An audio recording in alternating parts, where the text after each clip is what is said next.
What if the real message from the Black Sea is not about ships or jets, but about who truly decides the rules on these waters? Recently, a modern Dutch frigate sailed into the Black Sea, proudly flying the NATO flag. Its mission? To show presence, to test boundaries, to remind everyone that the alliance is still watching. But Russia watched back, harder. Within minutes, Russian jets were in the sky, intercepting with chilling precision and raw force. These warplanes didn't just shadow the frigate, they made their dominance unmistakable, keeping the Western vessel locked in a corridor, every move tracked from the air and from the coast. This was not an act of open aggression. Instead, it was a cold, silent warning. The boundaries here are real, and Russia enforces them without hesitation. Moscow's message was clear. These are not just lines on a map, but limits you cross at your own risk. No missiles, no dramatic standoffs, just a show of absolute control that left no room for doubt. If we only look at headlines, we might miss what's really at stake. The way power is projected today is changing, and missing this shift risks misunderstandings that could blindside national security and lead to bigger crises in the future. To truly understand why this moment shifts the balance, we first need to see how we got here, where silence and speed now carry more weight than 1,000 warnings. Let's rewind and set the scene. What makes the Black Sea so critical, and how did it become the new front line for silent power struggles? Beneath the calm waters, a new kind of chess match is underway. Once considered a crossroads between East and West, the Black Sea is now one of the most tightly monitored and fiercely contested regions on the planet. Every movement is tracked, analyzed, and measured for intent. Incidents here are no longer just headlines. They are signals, messages exchanged at the highest levels of military strategy. Since NATO lost access to Ukrainian ports, the alliance has been stripped of its permanent foothold in these waters. Each new arrival, whether a frigate or a reconnaissance plane, lands in hostile territory, surrounded by uncertainty and tension. Now, every NATO move is a high-stakes event, broadcast to the world and watched by all sides for any sign of weakness or overreach. Russia has spent years preparing for exactly these moments. Along its coast, an invisible corridor of control stretches across the sea, enforced by advanced surveillance networks and powerful anti-ship systems. Russian forces respond in minutes, not hours. Fighter jets patrol the skies, and coastal radar scans every corner, creating a digital fortress where no incursion goes unnoticed. Every NATO vessel that enters the Black Sea finds itself under tight observation, its path shadowed by Russian aircraft, its signals intercepted, its intentions second-guessed. The message is clear. Russia dictates the tempo, and foreign ships navigate at Moscow's pleasure.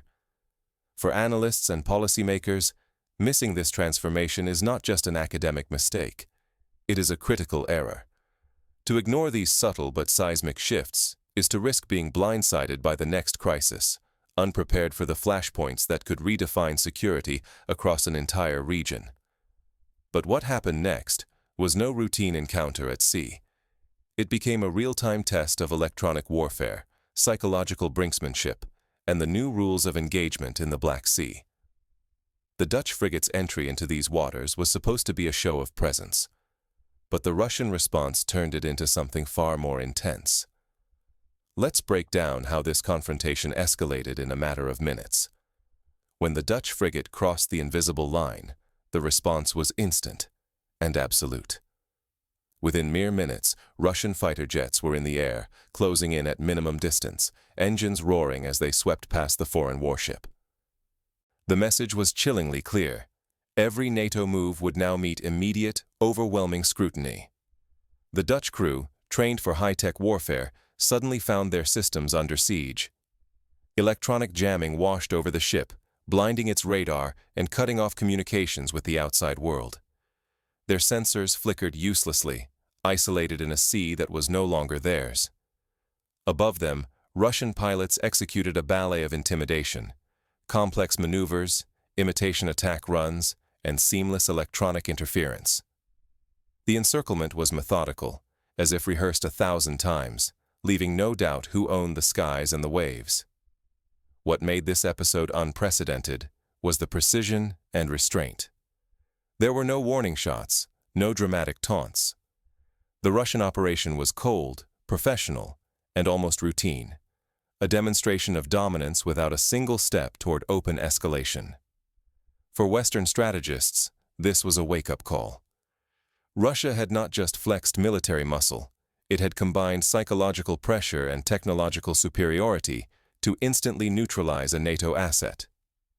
The era of relying on traditional deterrence, on slow-moving escalation or mutual threat, may be ending. Control can be taken, not just by force, but by mastering the environment and making resistance feel futile.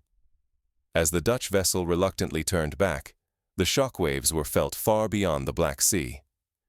In NATO capitals, debates erupted, not just about policy, but about whether the West truly understood the new rules of power. But as the dust settled, another question emerged. Why did NATO send the frigate in the first place, knowing the risks?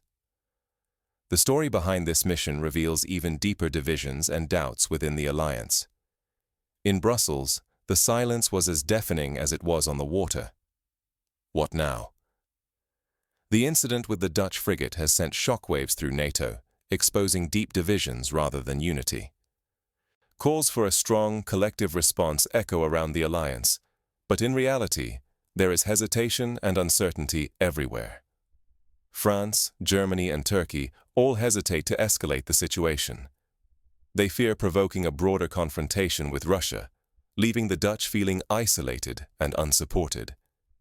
Instead of rallying around their ally, NATO members debate how far they are actually willing to go. The United States, traditionally the backbone of NATO support, remains muted. Behind closed doors, senior officials quietly acknowledge that Russia holds the advantage in the Black Sea. The era of uncontested Western naval presence here is over, and everyone knows it. The rules of engagement have shifted. Now, every movement in the Black Sea is a test of nerve and readiness. One miscalculation could trigger an unpredictable crisis. The Dutch frigate's experience is a warning.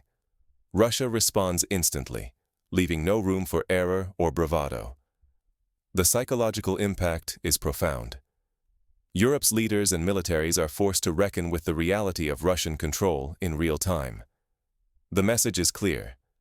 Russia can dictate every moment, and Western forces must think twice before challenging that dominance.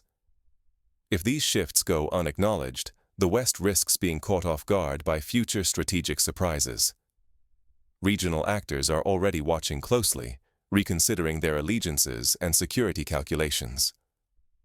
The balance of power is no longer theoretical. It is tangible, visible with each new encounter in these contested waters. But what does this new reality mean for global power, and for the ordinary observer watching these headlines?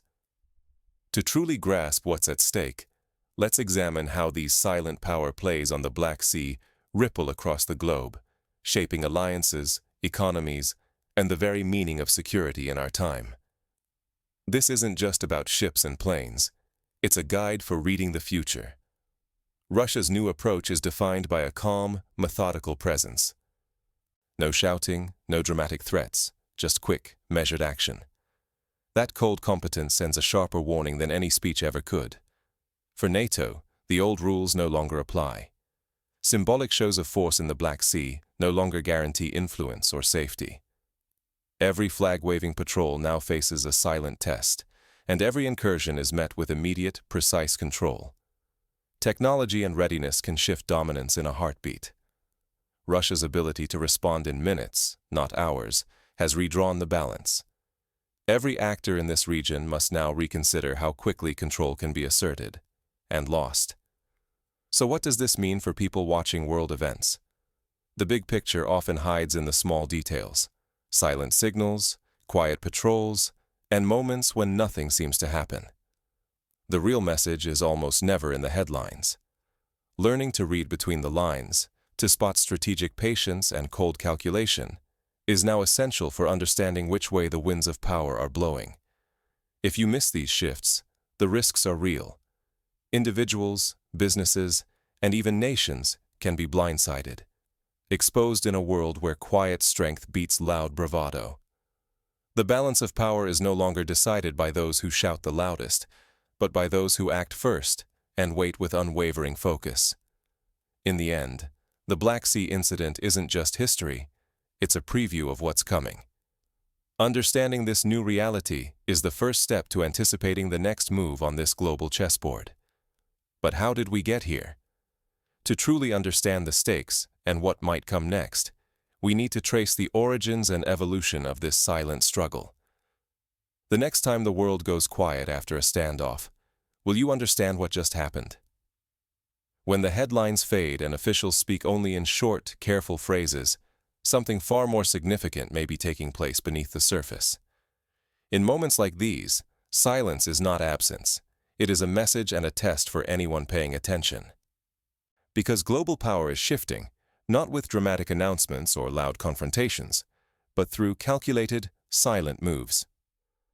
What happened in the Black Sea is not just another incident. It is a signal that Russia now decides the rules in a whole region. Every Western incursion is measured, countered, and used to show where the real boundaries now lie. If you only see the obvious, ships and jets, statements and news flashes, you risk missing the deeper change. The balance of power, the security of nations, and the future of alliances all turn on these quiet moments and the new forms of dominance they reveal. Will you be someone who looks beyond the silence and sees the true shape of tomorrow?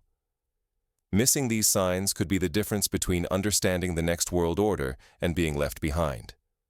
That is the real stake.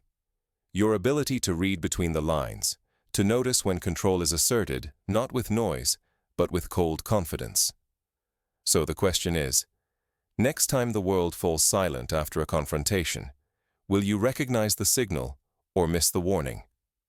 Stay alert, keep watching, and never take silence for granted.